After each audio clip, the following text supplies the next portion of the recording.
Hey guys, this is Al. I'm at the house today. Haven't really done many updates in recent days because of the storm. We've had like that killer storm in the last couple of days. What can I tell you? It was freezing. It was really worrying for some people. We were lucky we didn't really lose power over here. What I end up doing is I end up leaving some of the taps open so that the pipes didn't freeze, and I just turned the heating up, and you know, even at 70 degrees where the thermostat was sitting, I was barely getting over 65 degrees in the house, but it kept the house warm enough to where none of the pipes froze, and that was a big concern for me because we had a storm like this about 10 years ago, and when that happened, the pipes did let go, and it was kind of a mess, right? It flooded the whole house out. So anyway, so I wanted to give you a quick update on the cars. Let me flip the camera around if I can. So I wanted to give you a quick update on this 450 SLC. Let me get inside the car. It's a little bit messy over here right now. I will give the car a wash tomorrow. I don't want to wash the car today because I think it may freeze again this evening, and I don't want the hose attached.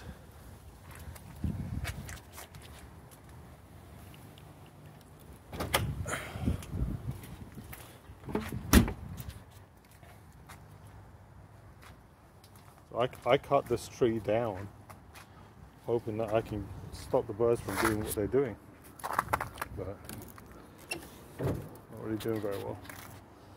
So here's the deal. We've got this heater valve over here, and you see this guy over here, right? Let me switch camera. So if you remember from my last video, when I bought this car, the heating in the car was like full on, and it was completely uncontrollable. These cars, really any Mercedes Benz that from 1976 till about 1981 had this system called the ACC2 system, and it's an automatic climate control. It's based on a Chrysler setup, and it's terribly unreliable. So the friend of mine who bought this car replaced that system with a digital unit that does away with the servo and it does away with the amplifier. That system is really, I mean, it was a great idea, right, because it gets rid of a very unreliable system. But obviously there's a problem with it, and that's why it was running full hot. What I think is the problem is that heater valve over there that you see in the picture. That heater valve is from a 190E. That's the part number that it comes from. It's a problem heater valve. The Porsche 928 uses that same heater valve, and I own a 928, and it's a nuisance part. So what I've done is I've bought a replacement heater valve based on my knowledge from the 928 world, and I'm going to try to see if that resolves the problem, because I did notice when I was doing my investigation that that heater valve was sticking, and as a result it was just basically sticking in the hot position, and the vacuum control wasn't doing anything to it. So I'm going to replace that part right now, and then we're going to see what happens next. Alright, so here are the two valves side by side. You can kind of see that they, you know, aside from the fact that the vacuum pod is angled differently, it'll work. It'll do just the same job. This valve was real kind of junky. You know, it was used on the 190E. It was also used on a bunch of Audis and obviously the 928. And you know, being a 928 owner, I know that this heater valve is kind of a problem. And the 928 group is pretty resourceful, and somebody figured out that this Ford Ranger valve will work just as well. So I'm going to go ahead and install it. I'm just going to move the hose over and then throw it on, and then we'll see what happens. All right, so here it is. It's all plumbed in.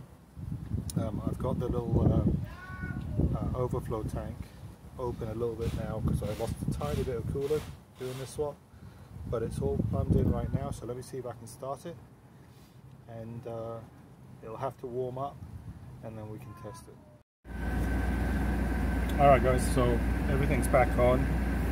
I'm back at the shop and I got the infrared thermometer with me. Obviously it's cold outside, so I don't expect the air conditioner to be working. Actually, let me just turn the air conditioner on, see what it does.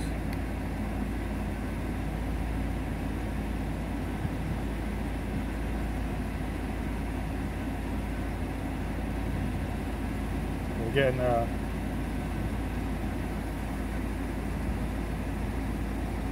pretty cold, 16 degrees Celsius.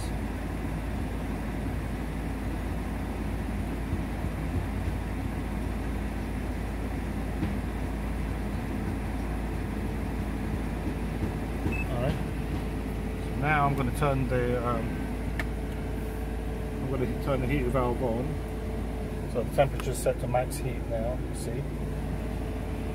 Obviously the engine's warm enough right now.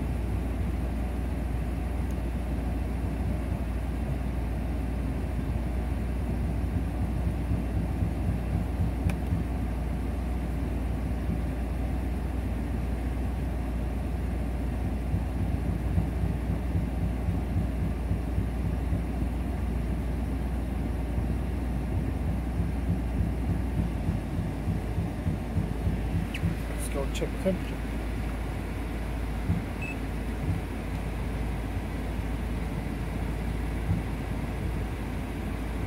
Okay, that's positive, right? It's starting to climb.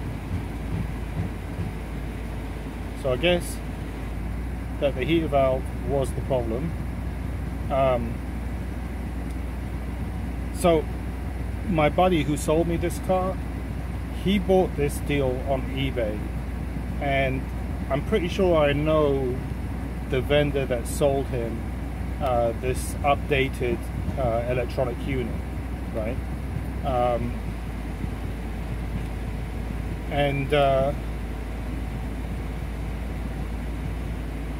He's using these Mercedes Benz heater valves, which I guess are a problem.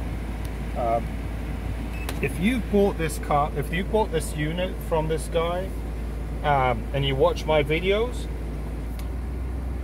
you now know how to troubleshoot this problem, and you now know which part to use. Don't use the Mercedes Benz heater valve, which probably is some cheap junky URO part, something like that, the cheapest thing available. Go out and buy one off a Ford Ranger. I actually reached out to this guy on the forum and asked him to help me to troubleshoot this thing when I first bought the car, because I wasn't sure what the problem was and I just needed to get some kind of information. I didn't hear anything back. That could be because he's just not checking his messages, or it could be because he's, you know, not wanting to deal with problems, right? But in any case, I'm not going to go back and tell him that he needs to go and update his heater valves, right? But if you do watch my channels, you can figure it out yourself if you already own it. So now you know, and that's just another option that you have. I will say that, you know, it's a very good idea, and I do appreciate people who do go out and try to provide solutions for these cars. You know, they're getting harder and harder to fix. I was just talking to a friend of mine who was looking to buy an ML, the 163 body style with the flip blade key, which is the same key that's used on these R129s, and the dealership is no longer providing keys. Now, you're talking about a car that was made 18 years ago, that was in production 18, 17, 16 years ago. I think the last one was made in 2004, and they're no longer providing keys. So I genuinely do appreciate people who come up with these ideas and think about these solutions that keep these cars on the road. I'm just a little bit miffed that he didn't respond to me when I needed assistance, because he did go out and market this solution on the forums, and that's how I knew about this solution way before this guy bought it. So that's about it. That's all I have to say about that. So thank you again for watching. Yeah, we had a hell of a week, you know, with the cold weather, but lots of cups of tea. Kept the water dripping. It's really important if you have a freeze in the southern part of the US. Keep the water taps turned on, otherwise your pipe's going to burst. Just kept the water dripping. Luckily, I didn't lose power or heat too long. Didn't really have any of that kind of issue. Just expect a high electric bill, a high gas bill, and a high water bill. But I'd rather pay a couple of $100 here and there extra than a plumber $5,000 to fix it. So I'm pretty happy. All right, thanks very much, and I should give you a proper update in the next couple of days on the SEC, and hopefully an update soon on the Bentleys as well. Thank you. Take care. Bye bye.